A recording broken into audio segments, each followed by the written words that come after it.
tanggal 12 September, hari ke-256. Bacaan Obadja pasal 1. Sebuah perseteruan keluarga tua. Garis besar. Perseteruan yang dimulai di rahim antara saudara kembar Esau dan Yakub tumbuh menjadi pergumulan antara keturunan mereka masing-masing, orang Edom dan orang Israel. Bangsa Edom pertama-tama dengan keras kepala menolak membantu Israel selama masa pengembaraan padang belantara. Bilangan pasal 20 ayat 14-21. Sekarang Nabi Obadja dengan jelas mengutuk bangsa Edom karena pengkhianatan mereka ketika Israel diserang. Nabi yang tidak banyak dikenal ini menggambarkan kejahatan orang Edom, mengadili kasus mereka dan mengucapkan penghukuman kepada mereka. Kehancuran total. Apakah ramalan Nabi Obadja tentang kehancuran orang Edom ini menjadi kenyataan? Untuk mencari tahu hal ini, lihatlah peta Timur Tengah hari ini.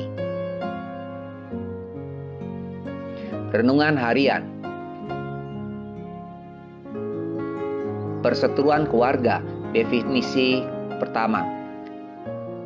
Sebuah acara permainan TV lama dalam bentuk persaingan dua keluarga. Tujuannya mendapatkan hadiah uang, rating tinggi, prospek masa depan lebih banyak diulang untuk ditayangkan. Perseteruan keluarga, definisi kedua.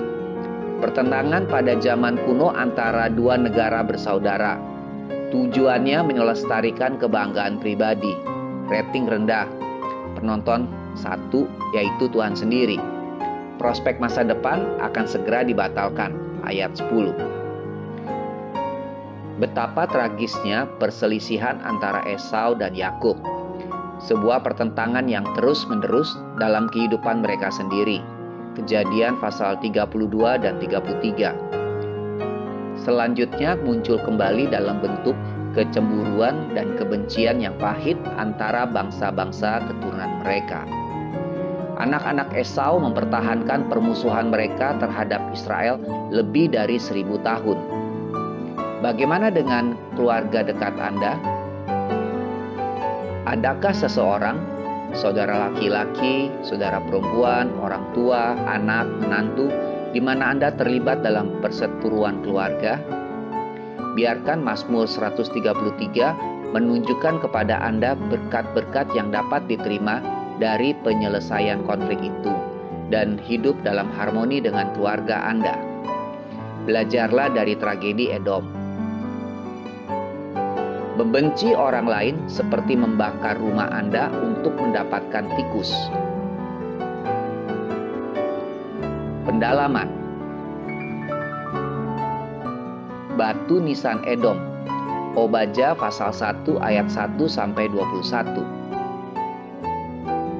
Dari saat nubuat Obadja, Edom terus-menerus tunduk pada kekuatan asing. Edom kehilangan identitas nasionalnya sebelum zaman Kristus, dan pada abad pertama Masehi, Edom benar-benar lenyap dari halaman sejarah dunia, persis seperti yang diramalkan Nabi Obadja. Amin. Tuhan Yesus memberkati.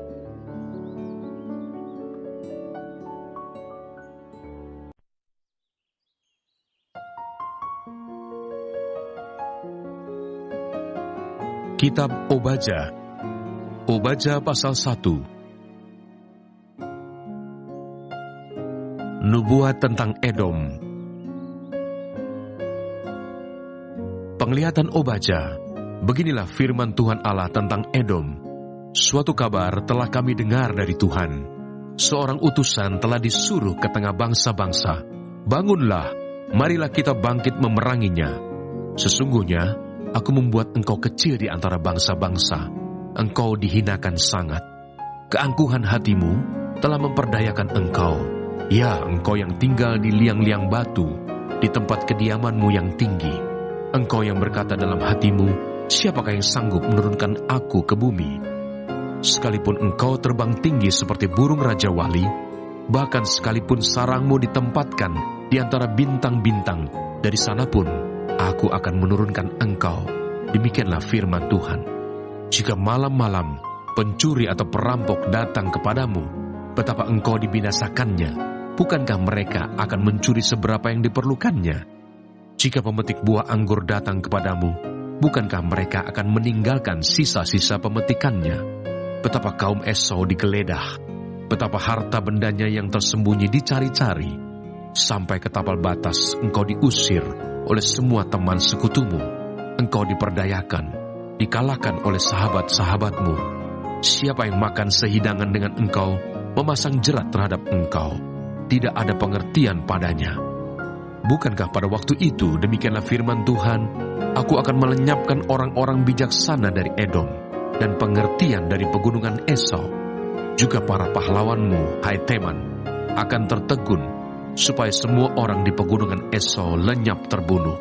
Karena kekerasan terhadap saudaramu Yakub, maka celah akan meliputi engkau, dan engkau akan dilenyapkan untuk selama-lamanya.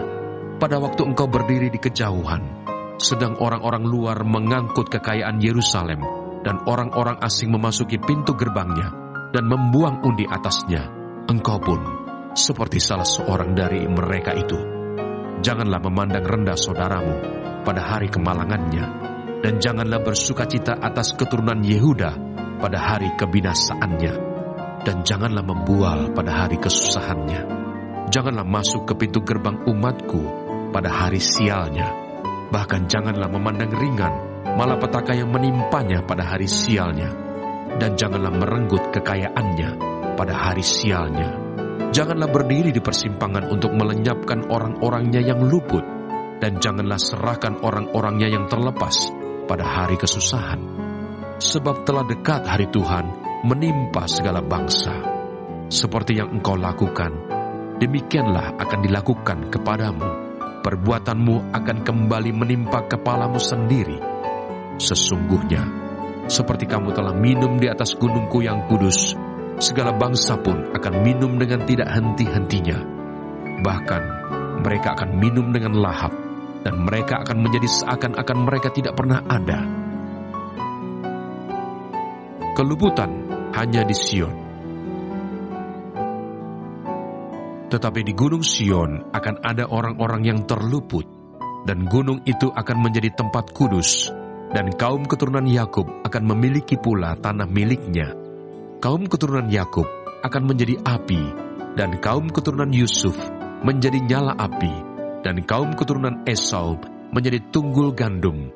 Mereka akan membakar dan memakan habis sekaliannya. Dan dari kaum keturunan Esau tidak ada seorang pun yang terlepas, sebab Tuhanlah yang berfirman demikian. Maka orang-orang tanah Negeb akan memiliki pegunungan Esau, dan orang-orang daerah bukit akan memiliki tanah orang Filistin. Mereka akan memiliki daerah Efraim dan daerah Samaria, dan suku Benyamin akan memiliki daerah Gilead. Orang-orang Israel yang diangkut ke dalam pembuangan akan memiliki tanah orang Kanaan sampai ke Sarfat, dan orang-orang Yerusalem yang diangkut ke dalam pembuangan yang ada di Sefarat akan memiliki kota-kota di tanah Negeb. Penyelamat-penyelamat akan naik ke atas gunung Sion untuk menghukumkan pegunungan Esau. Maka Tuhanlah yang akan mempunyai kerajaan itu.